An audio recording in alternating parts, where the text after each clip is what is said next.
네, 지금부터 여러분들 한국사 능력 검정 시험 57, 58회에 나온 내용들 중에서 우리가 그동안 배웠던 조선의 정치, 경제와 관련된 부분을 한번 해보도록 하겠습니다. 자, 58회부터 볼게요. 19번이고요. 밑줄근 왕의 업적으로 옳은 것은, 자, 여러분들 문제를 볼 때는 항상 핵심 키워드를 먼저 찾아야 돼요. 그래서 여러분들이 딱 문제를 봤을 때 이거 내용 잘 모르는 건데?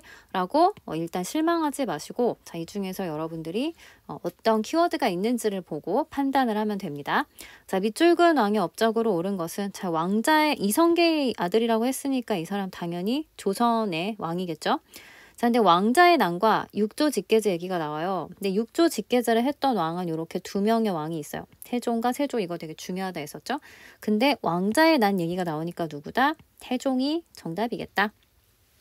자, 그러면 일단 태종이 한 업적을 살펴보도록 하겠습니다. 자, 1번에 탕평비를 건립한 것은 영조라고 우리 탕평 정책 할 때 얘기했었고요. 현량과 같은 경우에는 자, 중종 때 조광조가 실시했던 개혁의 내용이었죠. 현량과는 과거 시험을 보지 않고 추천제로 인재를 뽑는 제도인데요. 자, 이것들이 결국에는 공신들의 심기를 거슬러서 기묘사로 이어진다. 자, 3번 호패법을 시행한 것이 바로 태종의 정책이라 할 수 있죠. 그 다음에 훈민정음 창제한 건 여러분 다 알고 있듯이 세종이 되겠고요. 자, 그러면 그 다음 문제 넘어가도록 하겠습니다. 23번 문제입니다.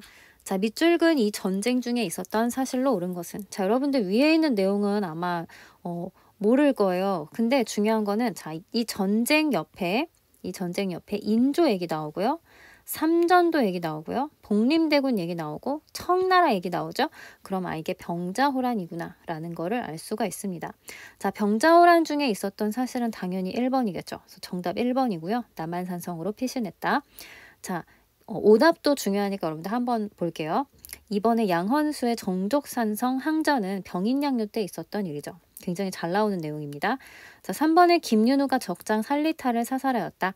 자, 이거 최근에 지금 2학년들 배우고 있는 내용인데요. 몽골의 항쟁 중에 몽골의 2차 침입을 이제 막아내었던 김윤후의 이야기입니다. 김윤후 굉장히 잘 나오니까 꼭 기억하셔야 되고요. 자, 조명연합군, 조선과 명나라를 말하는 거죠. 자, 이들이 평양을 탈환한 것은 바로 임진왜란 때 얘기를 할 수 있어요. 그래서 정답은 1번 되겠습니다. 자, 그 다음 문제 보도록 하겠습니다.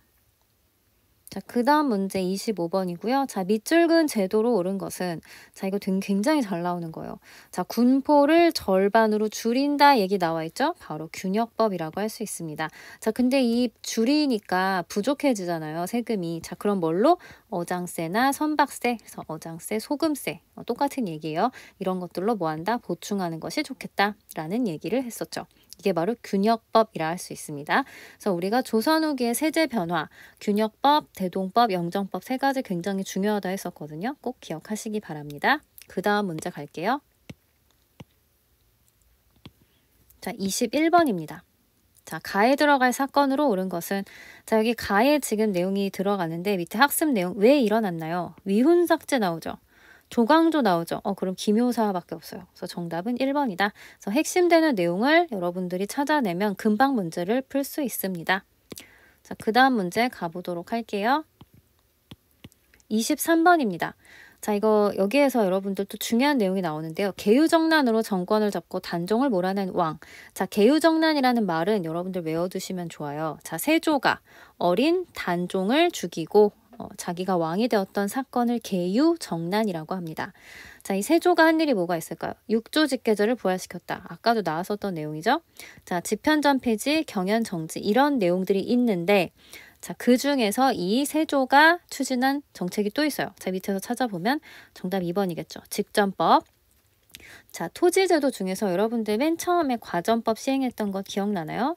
자, 1391년에 시행을 했었죠. 이성계가 자신을 따르는 지지자들에게 토지를 나눠준 거예요. 자, 근데 이때는요, 자신을 지지하는 사람들이 중요했기 때문에 어떻게 했다? 전직 관리든 현직 관리든 전부 상관하지 않고 토지를 줬어요. 전현직 관리 모두. 자, 그런데 세조 때쯤 가면 어떻게 된다? 땅이 일단 부족해지고 전직 현직을 다 줄 생각을 하지 않는 거예요. 왜냐? 자, 세조의 생각에 자신에게 충성을 하지 않는 관리는 땅을 주지 않겠다는 거예요. 자, 그래서 어떻게 한다? 현직 관리만 자, 무조건 누구만 현직 관리만 주겠다라고 한 것이 직전법이라고 할 수 있죠. 그래서 이거 잘 나오니까 여러분들 꼭 기억하시기 바랍니다. 자, 그 다음 문제 갈게요. 자, 26번이고요. 자, 다음 학생이 생각하고 있는 책으로 옳은 것은, 자, 이거 굉장히 잘 나온다 했었죠. 광해군 때 허준이 편찬한 의서 동의보감 1번이고요. 정답. 자, 이번에 목민심서는 정약용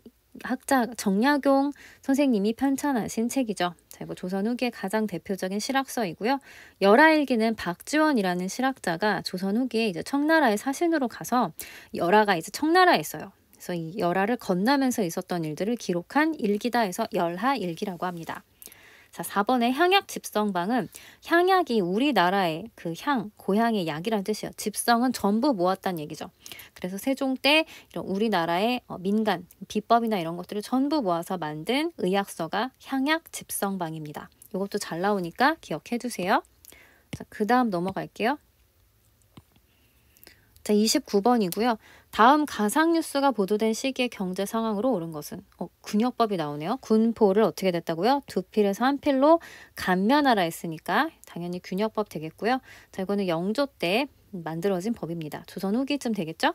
자, 당백전이 유통된 것은 고종 때 흥선대원군이 경복궁 중건을 하기 위해서 상평통보보다 가치가 100배 더 높은 그런 당백이 여러분들 곱하기 100이라고 생각하시면 되거든요. 그래서 이런 굉장히 고액 화폐, 고액 가치의 그런 돈을 발행한 것이 바로 당백전이라 할 수 있는데요. 자, 이게 한참 좀 뒤의 일이죠. 자, 그 다음 동시전은 신라 지증왕 때 만들어진 거예요. 좀 앞의 일이고요. 자, 목화가 전래된 것은 고려 말의 문익점에 의해서죠. 그러니까 시기가 안 맞아요. 정답은 뭐다? 조선 후기에 모내기법이 전국으로 확산되었다.